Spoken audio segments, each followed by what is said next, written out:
Hello, CFA Nation! Gabe! Nick!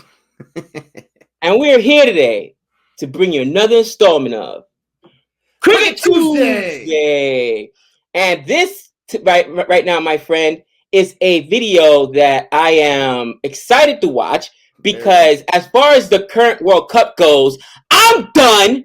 Australia's done. The West Indies is done. There's no reason for me to watch because of stupid net run rates and DLS rules, and I don't get it. I don't Abandoned matches, anybody?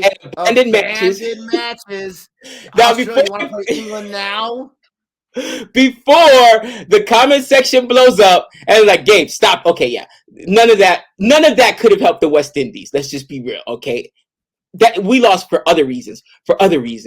But Australia literally lost the same amount of matches as India and England and are not moving on. That's just bro. That's deplorable. And it is the year of Nick. Nick has been kissing babies. He's been shaking hands. He's going to church and paying his tithes because Kohli's turned it around. Not even Mush can mush Kohli. Kohli's turned it around. Team India's turned it around.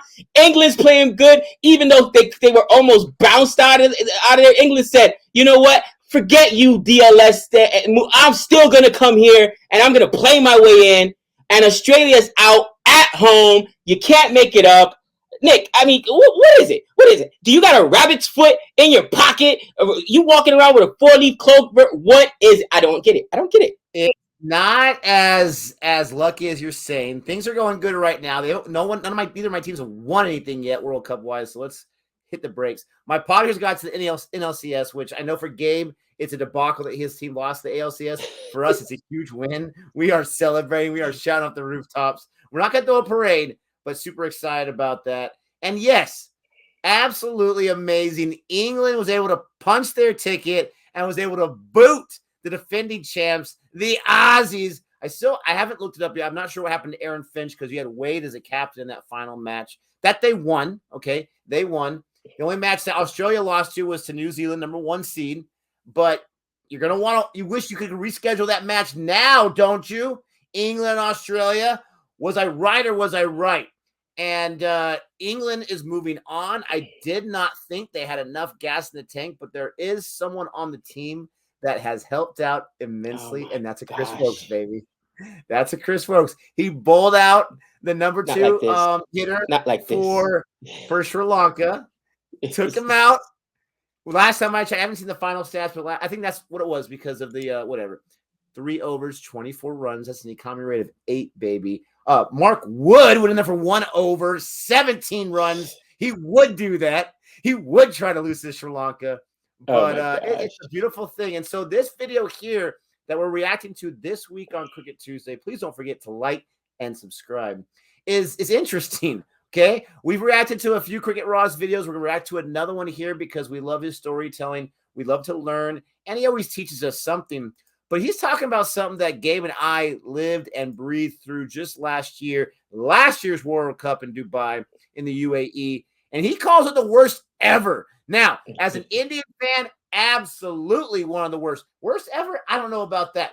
Absolutely one of the worst World Cups. But other people had some fun. New Zealand had some fun until they lost to who else had some fun? Australia, right? So it's interesting that he calls it the worst. I'm curious why he calls it that. It's called the flip of a coin, a debacle in Dubai. And again, this was just last year. If you're interested, if you want to relive through it, you can watch Gabe doing some live streams, doing some videos, some recaps of Australia winning it. You can watch us just from last year. It's all on the channel. But Gabe, besides him being an India fan, I'm assuming, why was last year a debacle? Well, I mean, from that perspective, think about it, right? India just came in and they were flat, and you know they were expected. Some of the favorites going into the tournament. Again, my West Indies favorite defending champs got demolished, and India, people had high hopes for them, also got beat. And I think that teams just disappointed. And once again, New Zealand in it, as always. New Zealand is one of those teams, bro. Always. They just, I don't care where you're from, who you root for. you've got to respect New Zealand because for such a small nation to always produce and always, have such a competitive team, it's impressive. And again, they're in literally every single championship. The last 3 years, they've been in the ODI championship, they were in the World Cup for a test, and they were in the T20 World. I mean, what else is there? What else is there? These guys put in Crazy. work, man. It's impressive. But I think from an Indian perspective, it was, you know what, we didn't perform, and it was a bad World Cup for India. That's just bad. I think the only team Bad. that disappointed worse than them was the West Indies. You know what I mean? And yeah, I guess that's where I'm also frustrated because here a year later we come full circle, I should say, and man, India is like gangbusters, and the West Indies are still stuck in that dark place, man. And it's just like there's no end in sight. You know what I mean, dude? It's just so frustrating. But enough about me. Me. I know every video, me. You guys know this is my therapy, okay, Nick? Can I get it out? This is my therapy. I need you guys to console me, okay? Because it's bad. It's all darkness right now. Gosh. But with that being said, let's get ahead and watch this feature. For as cheap of a talent as you are, we'll allow it to happen. we will allow it. All right, so let's go ahead and check this out. All right, so let's go ahead and check this out now. I run a cricketing channel, so I see it as my Yes. job to watch the World Cup. And I did. Highlights of the actual matches, I watched it all like a very good fan. But when it came to the finals, I saw the toss and then I shut down the TV. I just Oh, man. couldn't watch the charade any longer. So today, I'm going to tell you a story of a travesty of a tournament, the decisions, events, and fate that led to the 2020 2020 World Cup to become the worst World Cup to be ever played. Let's start from 10th November 2020.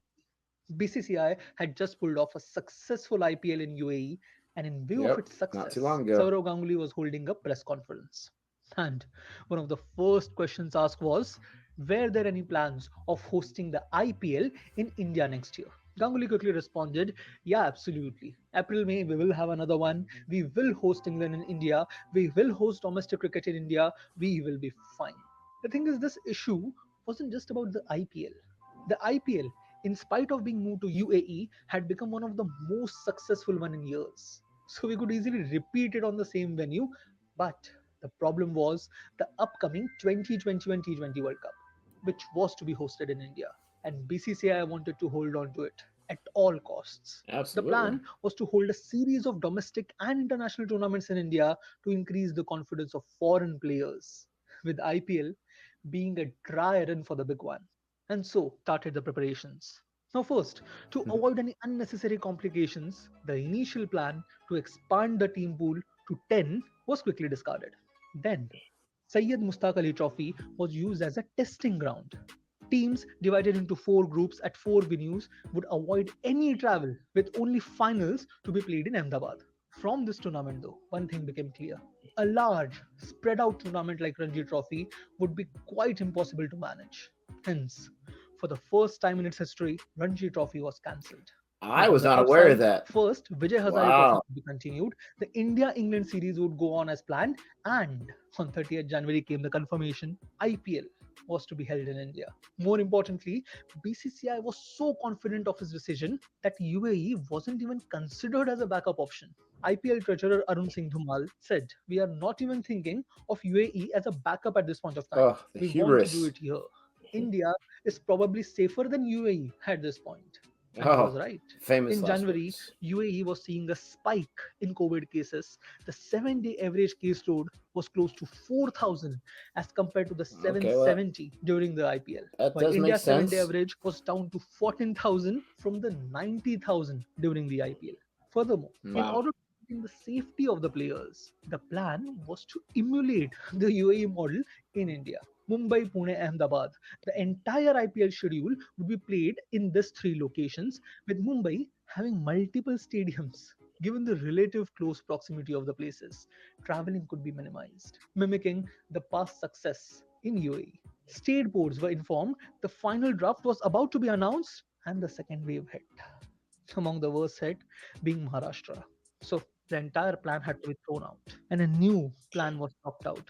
This time, five venues were selected, with Mumbai being the additional option. To It's a avoid lot of home travel. advantage, no team would play a single match in their home ground, and the schedule would be arranged such that the teams would have to travel only 3 times Okay, I throughout the remember that. entire tournament.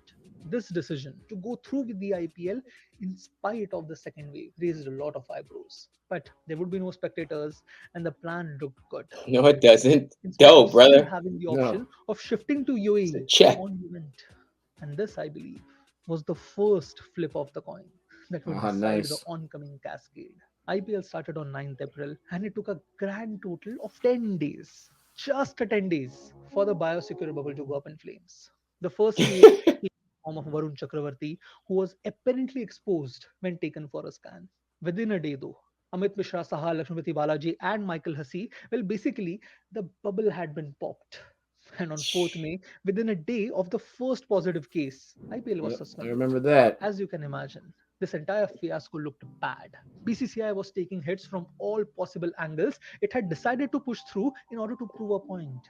And now, with everything in flames, the only question that remained was what next? Well, frankly, that decision was taken for them. BCCI officials were informed by the central government that they expect the third wave to hit in November, smack dab in the middle of the World Cup. And with the magnitude of the second wave touching 3 lakhs per day, the conditions during the third wave could not be predicted. Furthermore, on what basis would the BCCI convince other countries to send their players here after this IPL debacle? So BCCI, rather than fighting back and getting into a huge political battle, stepped back. Still, the new location had to be decided. The only available slot was in September by cancelling the Indian tour of South Africa. But the location was a toss up. On one hand was the usual UAE, while on the other was an offer from England just after the end of Ooh. the Test series. After intense deliberations, it was announced on 29th May that the remaining IPL matches would be played in September in UAE. Okay. This was soon followed by the announcement that the World Cup also had been shifted to UAE. This was the second flip of the coin, the second decision. UAE, with its three closely packed grounds, would see back to back matches for nearly 2 months, from On September the pitches. 19th Yeah, I remember almost that. to November 14th. And this Sharjah, was going baby. to become a problem. Let me explain this as simply as I can. The bounce and carry on any pitch comes from how compact the soil is. Not on the surface though, but on a layer 4 inches below the top. The drier and harder this area, the livelier the bounce. In India, normally, without any rains, it takes about 3 weeks for this area to become compact. But in UAE, with its desert like condition, the soil underneath can quickly dry up completely, followed by the topsoil cracking. To avoid this, extra watering is required, specifically in long tournaments. So, before the start of the IPL and the start of the T20 World Cup, all pitches were heavily watered to prolong their lives. But this meant that the underlayer did not compact properly. On one hand, making stroke playing difficult, on the other hand, providing ideal conditions for seam and swing bowlers. Now, how exactly does the moisture on the pitch affect swing bowling is a very interesting topic. I have given some links in the description that explain this in detail. But more to the point, the question can be asked, how does it matter? As long as both the sides are playing on the same conditions, on the same pitch, shouldn't this be chalked up to playing conditions? And that, my friend, is the third flip, the timing. All of these matches were to be played with winter fast approaching and with the pitch being in the condition that it was, the div that would come would become fatal. It sounds foolish, right? Be afraid of the dew. Dude. I love In this tournament, a Oh, the total of dew. 13 matches were played in Dubai, out of which 12 were won by the side bowling first. Jeez. Out of the 15 in Abu Dhabi, Where 10 we were were played Remember by talking the we about side this. bowling first. Yep. This gets we were even going worse when off. you limit the data to the You were top going 8 off. test playing Absolutely. countries. You had it 9 right. out of 9 in Dubai and 5 out of Mm. 6 in Abu Dhabi. In all of those matches, the side that won the toss decided to bowl and won the match. So yeah, be Yeah. afraid of the dew. Be very afraid, my friend. In essence, what was happening was that the side bowling first was first getting assistance from the pitch, and then the same side was getting assistance from the dew. As a result, Absolutely. we had the most lopsided figures ever seen in an ICC And what tournament. do you do Now, when you I'll need give you the this. coin Midway toss to through the work for you? tournament, Don't ICC send out quickly Coley. realized this issue and they quickly Can't win asked a the toss, save curator his to life. deal with the moisture. Hence, at least in the second half of the tournament, the side batting first had their totals go up. But this further made clear the immense impact Div was having on these pitches. There are many instances where the side batting second had been nearly shut out in the first 10 overs, but they seemed to make a miraculous recovery in the last 10. Let's take Afghanistan versus Pakistan match for Because example. it'll do. Pakistan batting second needed 24 runs in 2 overs. With the ball becoming as good as a bar of soap in the hands of the bowlers, Asif Ali hit 4 sixes in the 19th over to cruise to a Mm-hmm. victory. Fast forward just a few Wow. weeks, Australia needed 61 runs in 5 overs with 5 wickets down. Jeez. Pakistan was in complete control of the game, and lo and behold, Oh, they'd hit DLS. three It's sixes a in the 19th guarantee, Mm-hmm. over to right? finish the match. It's a guarantee. It's Exactly. not that nobody knew about Oh, this. In the IPL that was held just before, with autumn fading and winter starting, with each and every match that was played, you can see a clear demarcating line where the dew and the matches started taking a toll. Suddenly, the chasing side just couldn't lose. Well, what about the finals, you ask? Didn't Chennai bat first and won? Yeah, they did. But first of all, Chennai had lost that toss and had been put to bat first. And secondly, this pitch had got 4 days of rest to settle down without any games played. Something that had not happened for the 21 days leading up to this match. So, together, the pitch, jeez. the dew, and the schedule Someone loves made this CSK. entire World Cup feel Ooh. like deja vu. Win the toss, ball first, win the Collusion. match, and repeat, and repeat, and repeat, and repeat, like some kind of an ongoing nightmare. Still, I Oh, kept I on love watching this in guy. the hopes that somebody, anybody, can Absolutely. break this curse. But life isn't a fairy tale, is it? Come the final, the same story, repeated like clockwork. Win the toss, ball first, and this World Cup wasn't a test of cricket. This was a tournament of coin toss, where cricket was a formality. This World Cup was decided figuratively and literally at the flip of a coin. Now, can I prove that this could have been avoided if IPL wasn't played on these grounds? Would the pitches hold then? I can't say for sure. And I know nobody did this on purpose. I'm not putting the blame on anyone, nor I'm taking anything away from the players. They tried their best. But I also know Yeah. that this World Cup pushed a cricket buff like me to shut down the TV on a World Cup final. If it can have such an effect on me, what will it do to the millions of people that watch it casually?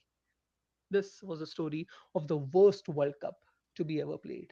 And I hope and pray to God such a World Bra Cup has the never worst happens. 20 toss percentage. We Thank you for talked watching about this that. video. I hope you have a good day. Thank you. Wow. It's absolutely, we talked about it. All right, so Nick. let me take the reins here because I know my man Gabe's got some thoughts, and I want to get to that in a second, but I want to speak to the audience for a second because Gabe knows this for the most part. Yes, I'm emotional, but I hate to use excuses to dismiss or explain a win or a loss. I hate to do that. Do I get emotional? Did I go on a rant about DLS in the England Ireland match? Absolutely. But at the end of the day, you'll notice in that rant, I did not once blame Ireland. I did not once blame their coaches or the whatever. I was blaming the ICC. I really was. And I get it. It's an excuse. Right. But at the end of the day, I recognize that Ireland won. It is what it is. And I was not happy with the system that had that happen. But for the most part, I don't like excuses. But time tells the story of everything. And this is where I want to get to the audience here. In 2020, right, the baseball season was shortened to 60 games, almost 1/3 of a regular season. The Los Angeles Dodgers, who have known since 1988 to choke in almost every playoff they're in, they won the World Series title. And I had said, listen, I'm going to recognize that as a championship because the season went on, someone had to win it.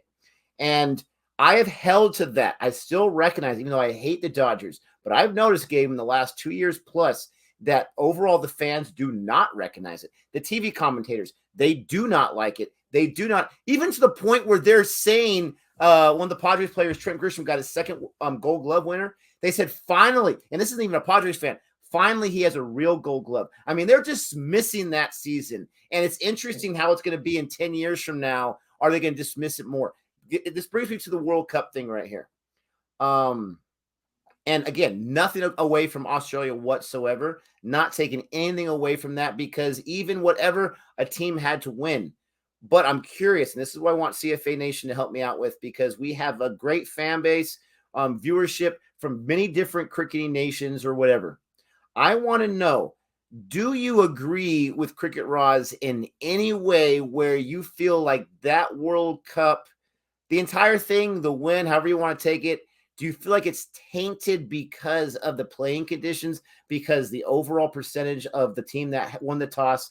I'm curious, CFA Nation, comment below. I want to know your honest thoughts, because I myself, I find it very hard to take away that way. And this is we're just fans talking. It means nothing, right?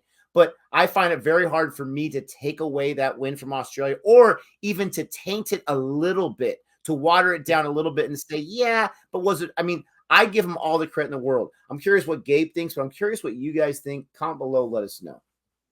Well, from my perspective, even though I'm a fan of Australia, I do feel that it's tainted first and foremost. Okay. And I Have you remember, always felt that way, or did this video kind of help you think that, or did no, you already I think mean, that beforehand? I, I I never considered already, that. I already thought about it, because it was the same thing with, and specifically with CSK when they were able to win, even though they lost the They did win the toss, toss. and Yeah. they didn't win the toss. But that whole thing, we talked about it even in the IPL, and I remember people saying, hey, guys, it's the way it is. It is what it is. But a toss should not be able to dictate such a heavy advantage. And I've not been able to articulate my issue with it as well as Cricket Raaz did. And it honestly, this video was able to articulate something that we've been talking about for a while. That is literally, you're leaving the biggest advantage up to a coin toss, not to what team is a better team, not to a You said higher it seed, time and not time to again. whatever. Yep. And it's like, come on, we got to be better than that. At the very minimum, that means, listen, if we know that dude's an issue, then my solution was every home team gets to decide. That way they have that fair advantage. So if I'm the home team, I get to decide whether I want to bat or bowl. Because listen, you could say, oh, well, a toss is 50-50. But is it really? It's not 50-50, because again, Virat Kohli has the worst, choice, and it's a huge advantage. You could lose 7, 8, 9 coin tosses in a row. You know what I mean? So the thing is that you have to really take that into consideration. And because it was that in a World Cup situation, since there is no home team, then the higher team, the higher seed, net run rate, something other than a coin toss should be able to give a team an advantage, not just a coin toss. Fate, come on. To me, that's dumb. And I love the fact that Cricket Raaz was able to articulate this. But honestly, I've been screaming off the roofs about this. I'm with Nick. I know how I feel about it. I'm pretty sure I know how Nick feels about it. I want to know how you guys feel about it. So please let us know in the comment. Give us some feedback. Again, don't forget to like and subscribe. But Nick, final thoughts. Yeah, I mean, you bring up a really good point, because this is one thing I love to argue with Gabe. I love to argue with everyone. I'll argue with the trash can if I need to. I just love to do it. It's fun for me as long as it doesn't get too far. And in all the years I've known Gabe, all the years, I don't think, very rarely has it ever, and we have arguments every day, does it ever get too far, which is why we're still really good friends. But this is one thing I was not understanding when you kept, because my argument to you last year, and however long you kept talking about it, was, but they have coin tosses in all American sports, Gabe, or at least football and whatnot. It's really, really, not a big deal. But what I failed to mention is winning the coin toss in an NFL match, an NFL game, does not give you an amazing advantage, because you're going to get the ball first, but you don't get the ball at the second half, right? In this, you had a huge advantage on your side. That's what I failed to understand. Now, I think at the end of the day, we still would have wanted a world title or World Cup match instead of just canceling the entire thing. But it's really, really unfortunate the way it was and the way it was going. But I love it. Thank you guys so much for watching this. And until next time. That's 6 runs.